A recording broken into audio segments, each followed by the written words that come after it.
अस्सलाम वालेकुम। आज मैं आपके साथ बहुत ही ज़बरदस्त सी आइसक्रीम की रेसिपी शेयर करूंगी। तो इसके लिए सबसे पहले मैंने यहाँ पे लिया है 1 लीटर के करीब दूध। 1 लीटर दूध है तो इसे मैंने रख दिया है बॉयल होने के लिए। इसको बॉयल आ जाएगा जब अच्छी तरह से, उसके बाद तकरीबन मैं इसे 5 मिनट पकाऊंगी। फिर मैं आपको दिखाती हूँ कि हमने नेक्स्ट क्या करना है। बहुत ही ज़बरदस्त हमारी आइसक्रीम बन के रेडी होगी और बहुत ही जल्दी होगी, कोई इसमें बहुत ज़्यादा टाइम नहीं लगेगा। तो हम जल्दी से बना लेते हैं इसको। दूध को बॉईल आने के बाद पकते हुए 5 मिनट हुए हैं। तो जब दूध को बॉईल आ जाए तो इसको साइड से हमने इस तरह से उतारते रहना होता है ताकि इसकी अच्छी सी रबड़ी सी तैयार हो जाए। अब इसके बाद मैंने 2 ब्रेड के स्लाइस लिए थे जिन्हें मैंने पीस लिया, तो उसके क्रम्स बना लिए, तो वो मैं इसके अंदर डाल दूंगी। मैंने उसके किनारे वगैरह नहीं उतारे थे, ऐसे ही सादा मैंने उसे पीस लिया। पीसने के बाद मैंने इसके अंदर डाल दिया। इसे डाल के मैं थोड़ा सा पकाऊंगी इसे।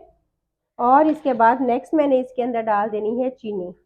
जितनी आपको पसंद हो उसी हिसाब से आप इसमें डाल दें। मैंने एक छोटी प्याली यहाँ पे डाली है क्योंकि मुझे मीठा जो है वो थोड़ा तेज़ चाहिए था, तो मैंने अपने हिसाब से इसके अंदर डाल दिए।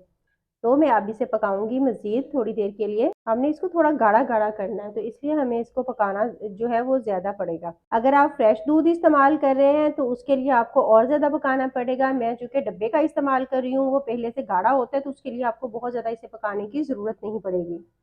तकरीबन 10-1 मिनट पका लेना काफ़ी होगा। अब मैं इसके अंदर छोटी इलायची का पाउडर डाल दूंगी 1/4 टीस्पून, और कोकोनट का पाउडर डाल दूंगी 1 टेबल स्पून। और इसके साथ ही मैं इसके अंदर डाल दूंगी कंडेंस मिल्क। अगर आपके पास हो तो आप डाल दें, ये ऑप्शनल है। अगर आपके पास ना हो तो फिर आप इसे स्किप भी कर सकते हैं। मैंने यहाँ पे डाला है तकरीबन 2 टेबल स्पून के करीब। ये इसे उतारने में थोड़ा सा टाइम लगता है, इसके साथ चिपक जाता है, लेकिन ये उसमें गर्म दूध में फ़ौरन में मिक्स हो जाएगा। अच्छी तरह से इसे मिक्स कर लेना है। कंडेंस मिल्क डालने से बहुत क्रीमी सा इसका एक टेस्ट जो है वो आता है। अगर आपके पास हो तो डाल दें, नहीं तो आप चीनी थोड़ी ज़्यादा इसमें डाल दें। तो अब मज़ीद मैं इसे थोड़ी देर के लिए पकाऊंगी। और अब हमने चूंकि इसके अंदर ब्रेड डाली थी तो इसे मुसलसल हिलाते हुए ही पकाना है। ऐसा नहीं है कि हम इसे छोड़ दें, वरना ऐसा ना हो कि ब्रेड जो है वो नीचे लग जाए। मुसलसल हम इसको चम्मच चलाते हुए पकाएंगे। देखें अभी से कितनी गाढ़ी होनी शुरू हो गई है। आप इस तरह से बनाएं तो घर में बड़ी ज़बरदस्त सी आपकी आइसक्रीम जो है वो बनके तैयार हो जाएगी। अब मैं इसके अंदर डाल दूंगी ड्राई फ्रूट्स। मेरे पास बादाम थे, पिस्ता थे, तो दोनों मैंने डाल दिए हैं इसके अंदर। 1 टेबल स्पून मोटा मोटा कूट के डाल लें, बहुत बारीक पाउडर बना के नहीं डालना इसका। तो अब मज़ीद मैं इसे पका लूंगी तकरीबन 5 मिनट के लिए। अब ये देखें दूध जितना था ना उससे तकरीबन 3 गुना रह गया है। 1% जो था वो दूध जो था वो खुश्क हो गया है। तो अब ये बिल्कुल रेडी हो गया है। तो मैं इसे उतारती हूँ, उतार के ठंडा करती हूँ। जब ये ठंडा होगा फिर मैं आपको दिखाती हूँ कि नेक्स्ट हमने इसके साथ क्या करना है। ये हमारा आइसक्रीम का बैटर जो था ये ठंडा हो गया है। तो अब मैं इसके अंदर डाल दूंगी क्रीम। मैं यहाँ पे डब्बे की इस्तेमाल कर रही हूँ, तो आप घर में जो फ्रेश मलाई होती है दूध वाली वो भी इस्तेमाल कर सकते हैं। तकरीबन मेरे पास है ये 150 ग्राम के करीब। इसे मैंने इसके अंदर डाल देना है, लेकिन इसे हमने गर्म दूध में नहीं डालना। दूध जब ठंडा हो जाएगा ना तब हमने इसको डालना है और अच्छी तरह से इसे मिक्स करना है। आप चाहें तो इसे बीटर के साथ भी कर सकते हैं, लेकिन ये हाथ के साथ भी थोड़ा सा टाइम लगेगा, लेकिन बहुत आराम से मिक्स हो जाएगा। अच्छी तरह से चम्मच चलाते हुए हम इसे मिक्स करेंगे। और दूसरा जिस चीज़ का हमने ध्यान रखना है ना, जब हम इस मिक्सचर को ठंडा कर रहे होंगे तब हमने इसको छोड़ नहीं देना। थोड़ी थोड़ी देर के बाद इसमें चम्मच हिलाते रहना।